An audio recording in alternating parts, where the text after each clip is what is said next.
Hello everyone, welcome to our YouTube maths world. आज हम बात करने वाले हैं जेई एडवांस टू। 5 दिन बाद होने वाला है 80। सबसे पहले आज हम बात करेंगे क्या हमारे ट्रिक्स रहने वाले हैं, कैसे हम इसका टाइम मैनेजमेंट करते टाइम क्वेश्चंस को कैसे नेगेटिव मार्किंग को जो मोस्ट इंपोर्टेंट टॉपिक्स हैं वो रिवाइज करें। और हमको जो अब 5 डेज में जो करना है वो according to it is wise. हाँ, आपने पढ़ लिया है अब तक, ठीक। बाद हम आगे आएंगे उसके बाद 5 दिनों में इट इज वाइज क्या करने वाले हैं। सबसे पहले बात करते हैं ट्रिक्स की। सबसे पहले बात करते हैं सबसे पहले मैं तुमको बताऊं ट्रिक्स। तुमको सबसे पहले मैथ्स में ट्रिक्स का यूज क्या करना है।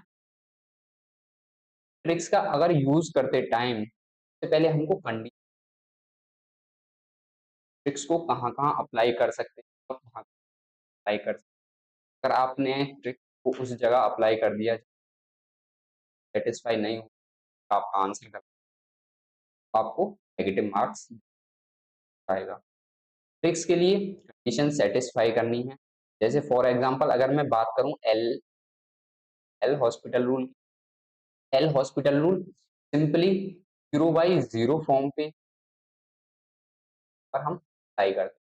अगर एल हॉस्पिटल रूल को आप कहीं और जगह अप्लाई करोगे आंसर नहीं। अब मोस्ट ऑफ द टाइम क्या होता है 0/0 फॉर्म में फॉर्म में एक क्वेश्चन को और कॉम्प्लेक्स बना अवॉइड करने, go with the simple method, go with the basics. Basics सबसे पहले आपको करना है, बेसिक्स के साथ सॉल्व करने का ट्राई करें। तो मोस्टली ट्रिक्स की जगह हम क्या कर सकते हैं, ट्रिक्स की जगह use standard results. Standard results जो भी दिए गए क्या कर सकते हैं, स्टैंडर्ड रिजल्ट्स जैसे कि नॉर्मल के जो भी हमको दे रखे हैं वो हम क्या कर सकते हैं, यूज कर सकते हैं। और हमको फॉर्मूलाज सारे क्या होने चाहिए, लर्न होने चाहिए। फॉर्मूलाज क्या होने चाहिए, लर्न होने चाहिए। डे बाय डे आपको फॉर्मूलाज लर्न करते रहना है, सारे चैप्टर्स आपको याद होने चाहिए। फॉर्मूला आपको गलत नहीं, ये एडवांस में कभी भी डायरेक्टली फॉर्मूला बेस्ड होगा। बहुत सारे कॉन्सेप्ट्स, बहुत सारे चैप्टर्स चैप्टर्स और कॉन्सेप्ट्स क्या होते हैं, मिक्स होते हैं। तो डायरेक्टली कोई फॉर्मूला बेस्ड क्वेश्चन आएगा, but between the questions the intermediate condition कि हमको फॉर्मूला अप्लाई करने के लिए जरूरी हो। अपने आपको जाना है पैनिक होने से एग्जाम अब आते हैं तो किया जा सकता है। आपको काल्म रखना है, स्ट्रेस फ्री रखना है। आते ही से पहले फिर इसके बाद हम बात करेंगे टाइम मैनेजमेंट। बाद क्या है, किसकी बात करेंगे, टाइम मैनेजमेंट। टाइम मैनेजमेंट में क्या करना है, आपको सबसे पहले फिजिक्स या केमिस्ट्री सॉल्व करनी है। फिजिक्स या केमिस्ट्री ही सॉल्व करनी है, क्योंकि आपका अगर मैथ्स फेवरेट सब्जेक्ट भी है तब भी आपको पहले फिजिक्स सॉल्व करो। आपने पहले फिजिक्स दिया, केमिस्ट्री कराओ, फिर एट द एंड मैथ्स। अगर आपको केमिस्ट्री अच्छी लगती है तो केमिस्ट्री करो करो आफ्टर दैट मैथ्स पे। लास्ट में ही मैथ्स करना है, टाइम टेकिंग है। अगर आपने ही स्टार्ट कर लिया तो आपको टाइम नहीं। मैथ्स में क्वेश्चंस बहुत डिफिकल्ट ऑफ द टाइम बच्चे उस टाइम वेस्ट कर देते हैं, उसके बाद उनको फिजिक्स और केमिस्ट्री टाइम नहीं। सिंपली टाइम मैनेजमेंट के लिए ये सबसे फर्स्ट कंडीशन, सबसे सेकंड कंडीशन है कि never waste your time on, never waste more time on a question, more time on a. अगर तुमको लग रहा है कि ये क्वेश्चन मैं कर लूंगा मगर इसमें 10 टू 15 मिनट्स लगे। क्वेश्चंस उनको ही करना है। फर्स्ट राउंड में आप आपको 3 टू 5 मिनट्स में हो सकते हैं। क्वेश्चंस को आप टाइम इतना दे सकते हैं। फिर जाना है आपको मीडियम, फिर उसके बाद हार्ड क्वेश्चन या फिर मैं कहूँ टफ क्वेश्चन पे अगर टाइम बचे तो आपके पास कब जाना है। सबसे पहले इजी क्वेश्चन कर देने हैं, बाद मीडियम जाना है। After that you can go to hard question. Simply यही करना है और उसके बाद कोई क्वेश्चन ईगो पे नहीं करना है। अगर इस पर आपने ईगो पे ले लिया कोई क्वेश्चन तो फिर आपका टाइम बहुत ज़्यादा उसमें क्या हो जाएगा। अपने टाइम को, टाइम लिमिटेड है, क्वेश्चंस भी लिमिटेड हैं, क्वेश्चंस बहुत ज़्यादा हैं, सेलेक्टेड क्वेश्चंस सेलेक्टेड क्वेश्चंस तो आप अच्छा कर पाएंगे। आपको सच में अच्छा स्कोर करना है तो आपको इजीली सेलेक्ट करना होगा, अपने माइंड से सेलेक्ट करना होगा कौन सा मैं कर सकता हूँ और hard question. Easy questions same marks देके जाने वाले हैं, हार्ड क्वेश्चन भी सेम मार्क्स देके जाने वाले हैं। सिंपली ये टाइम मैनेजमेंट हो जाता है। टाइम है, आवर्स का पेपर होता है, तो पेपर होते हैं फर्स्ट पेपर एंड दोनों में मैथ्स का पोर्शन होता है। फर्स्ट पेपर में 9 टू 12 होगा, आफ्टर दैट सेकंड पेपर भी अप्रोक्स बाद में 12 के बाद में एक का है, बाद स्टार्ट हो जाता है वो भी दोनों में मैथ का पोर्शन आएगा। आपको बहुत अच्छे से याद रखना है, नहीं करना। इसके बाद अगर मैं बात करूं, बाद हम मैं बात करूं नेक्स्ट है हाउ टू अप्रोच क्वेश्चन। सबसे पहले सबसे पहले हमको सीखना है कि गिवन कंडीशन, फिर कंडीशंस को एक बार पता चल जाए कि गिवन कंडीशन क्या-क्या हैं, तो हम रिलेट कर पाते हैं टॉपिक के साथ। क्या कर पाते हैं? रिलेट पाते हैं टॉपिक के साथ। जैसे ही हम रिलेट करते हैं, धीरे-धीरे हमारे दिमाग में अप्रोच आने लगता है। अपनी अप्रोच को यूज़ करो, फॉर्मूलाज़ यूज़ करो, बेसिक्स के साथ बेसिक्स के साथ कुछ रिजल्ट्स यूज़ होने हों, रिजल्ट्स यूज़ बाद आपका आंसर आ जाएगा, रिजल्ट आ जाएगा। अगर आपको इन कंडीशन देखकर ही पता नहीं चलता है ये टॉपिक कौन तो क्योंकि आपको हो पाएगा अगर कंडीशन को रिलेट नहीं कर पा रहे हो आप टॉपिक को डायरेक्टली तो लीव कर सकते हो। अगर आपको फिर भी ट्राई करोगे, आप उसको फिर ट्राई करोगे तो आपको मार्क दिखता रहेगा। तो आपका उसमें लॉस हो जाएगा, रैंक और डाउन हो जाएगा। अप्रोच करने के लिए आपको बहुत सारे फॉर्मूला हैं। फॉर एग्जांपल अगर मैं सीरीज की बात करूँ तो इस जैसे आपको अरिथमेटिक आ गए, एएमजी जैसे ही आपको दिखे तो आपको सारे फॉर्मूलेज याद होने चाहिए। क्या होने चाहिए? सारे फॉर्मूलेज याद होने चाहिए।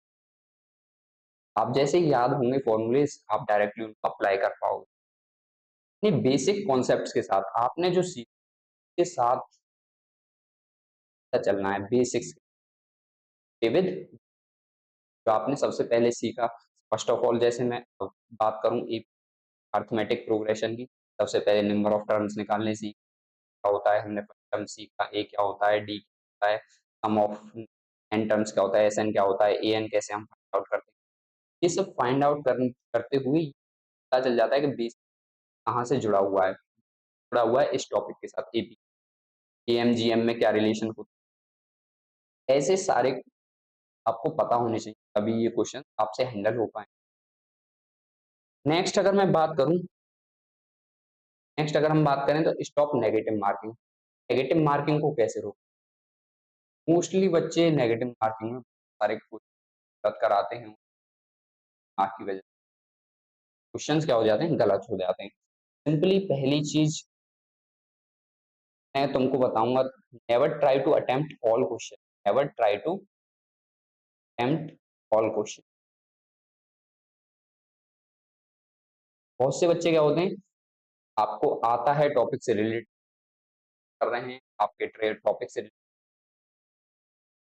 कर रहे हैं, बट ऐसा नहीं।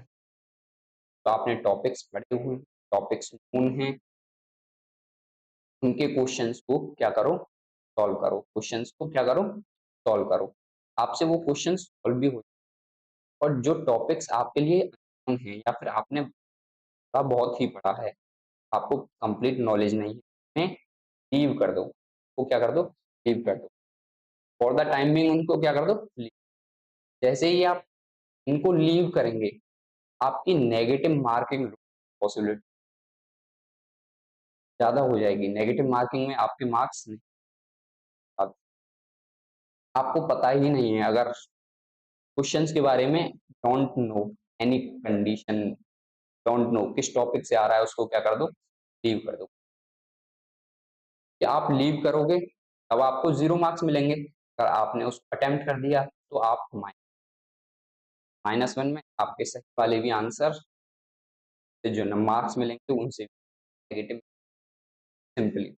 और बहुत सारे क्वेश्चन होते हैं numerical type questions. Numerical type questions में क्या होता है, नो नेगेटिव मार्किंग, तो नेगेटिव मार्किंग, नेगेटिव मार्किंग। अगर आपको क्वेश्चन न्यूमेरिकल टाइप क्वेश्चंस आते हैं, आपको थोड़ा सा डाउट भी है कि आंसर हो भी सकता है या नहीं है, आप उसको अटेम्प्ट कर सकते हैं, वहाँ पे कोई नेगेटिव मार्किंग नहीं, नेगेटिव मार्किंग है, फिर आपको नेगेटिव मार्किंग का कोई डर नहीं। बट सिंपली याद रखना, बस वो कंडीशंस दे रखी होंगी आपको न्यूमेरिकल टाइप क्वेश्चन मार्किंग। आपको पेपर अच्छे से पढ़ना, फर्स्ट आपको पढ़ने का अलग से टाइम जाता है, क्वेश्चन पढ़ें, आप फिर बाद आप पर सॉल्व करना। उसके बाद फोर्थ मेन इंपॉर्टेंट, सबसे main important MCQ, CQ, multiple choice question में जो होता है, एक से ज्यादा ऑप्शन सही होता है, आपको एवरी ऑप्शन की ऑप्शन चेक करके देखना। पेपर के टाइम पर मल्टीपल चॉइस क्वेश्चन के बहुत सारे क्वेश्चन, मल्टीपल चॉइस क्वेश्चन को भी नेगेटिव मार्किंग मार्क्स से भी, और बच्चे को देखते भी नहीं है।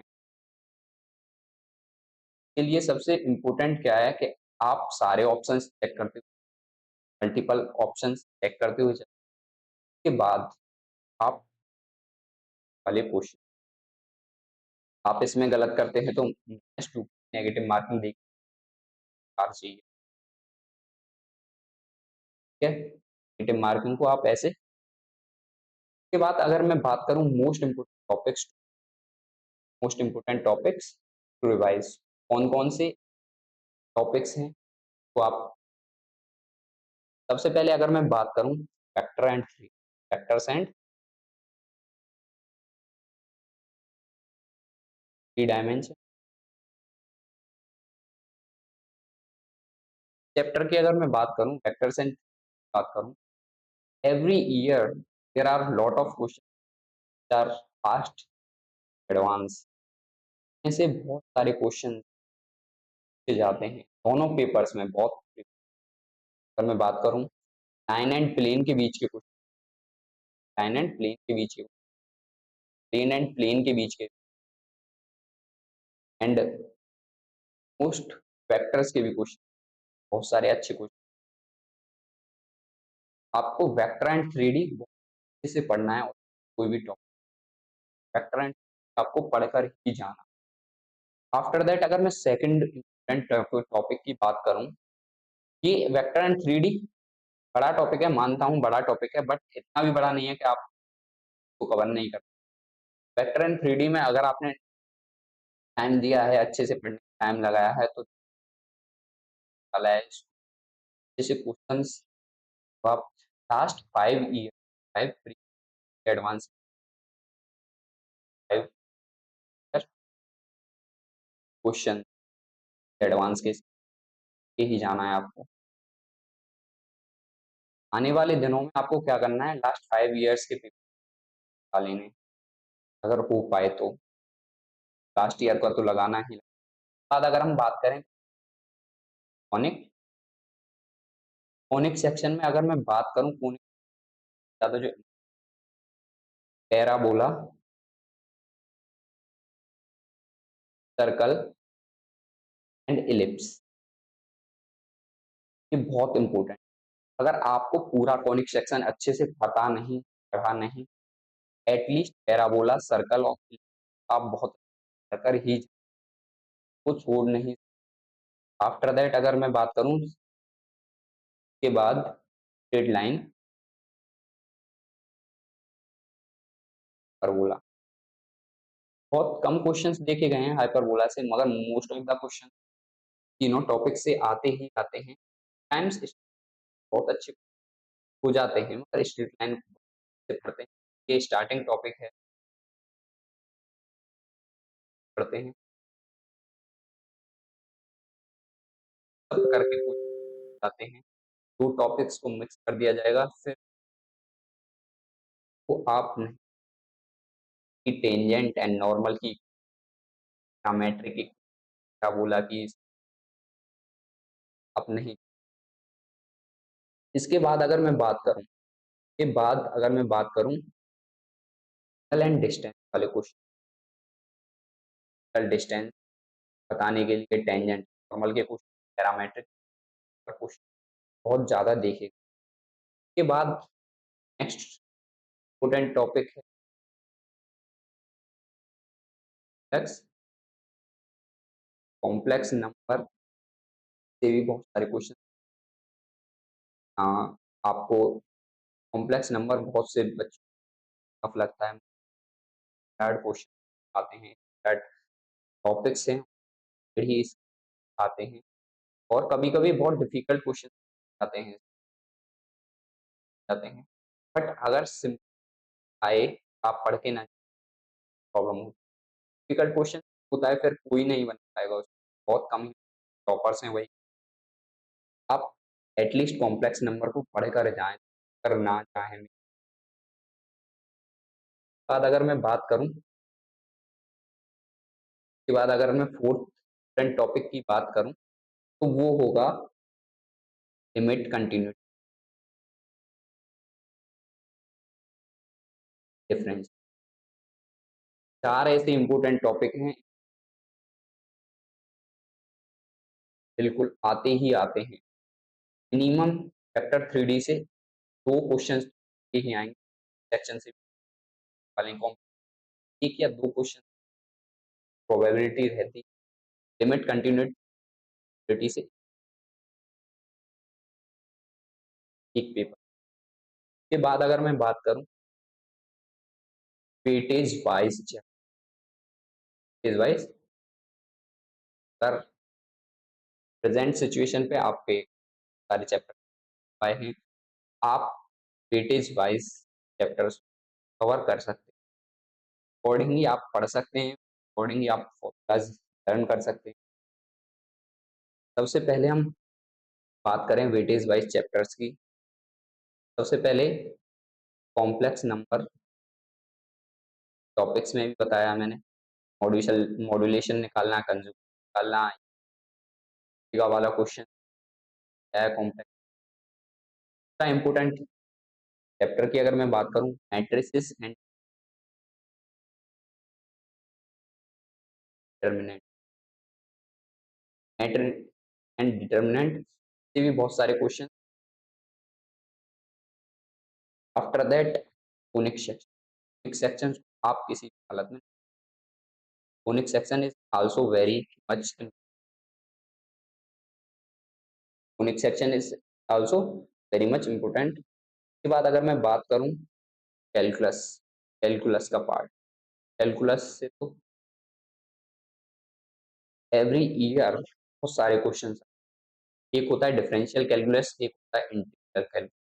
डिफरेंशियल कैलकुलस की अगर मैं बात करूं लिमिट कंटिन्यूटी एंड डिफरेंशिएबिलिटी, तीन बहुत इंपॉर्टेंट है। एप्लीकेशन ऑफ डेरिवेटिव ये भी बार देखा गया है, तो भी आप नेग्लेक्ट नहीं कर सकते। के बाद अगर मैं बात करूँ डिफरेंशियल कैलकुलस इंटीग्रल कैलकुलस की, इंटीग्रल कैलकुलस में definite and definite and definite integration, दो टॉपिक से क्वेश्चन आते हैं। डेफिनेट इंटीग्रेशन से क्वेश्चंस ज्यादा आते हैं, डेफिनेट इंटीग्रेशन से क्वेश्चंस बहुत ज्यादा आते हैं, आप इसको नेग्लेक्ट नहीं कर सकते हैं। अगर आपको स्कोर करके जाना है, स्कोर करना है कैलकुलस को, आप बिल्कुल नेग्लेक्ट नहीं, आप फेवरेट सब्जेक्ट का तो कैलकुलस आपको बहुत, डेफिनेट के क्वेश्चंस बहुत समटाइम्स बहुत ज्यादा टफ आ जाते हैं, बट डेफिनेट इंटीग्रेशन अच्छे आते हैं, अच्छे बना पाते हैं। कैलकुलस के बाद अगर मैं बात करूं तो वेक्टर एंड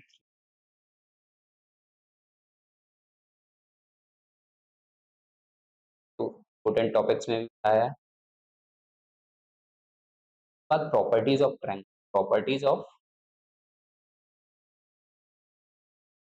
से भी बहुत सारे क्वेश्चन के बाद सीक्वेंस एंड सीरीज